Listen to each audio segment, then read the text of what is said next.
Sot jemi 11 vjet pas kësaj reforme dhe besoj është një periudhë kohore e mjaftueshme për të dhënë disa gjykime dhe disa konkluzione.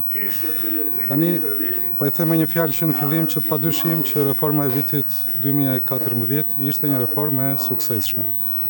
Në të gjitha ato që ishin pritshmëritë apo synimet që qëndronin pas kësaj reforme, që lidheshin me eficiencën në mbledhjen e të ardhurave dhe në kryerjen e shpenzimeve nga ana e bashkive të mëdha, përsa i takon sinergjisë të burimeve, pra një nga qëllimet e reformës ishte sinergjia e burimeve, për shembull në një sektor caktuar, siç mund të ishte sektori i turizmit.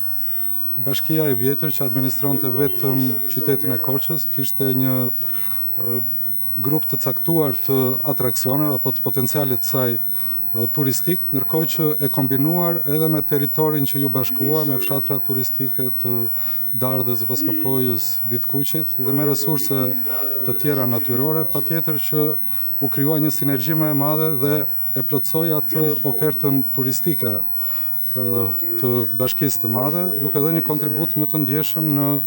impaktin ekonomik që kishte ky sektor tek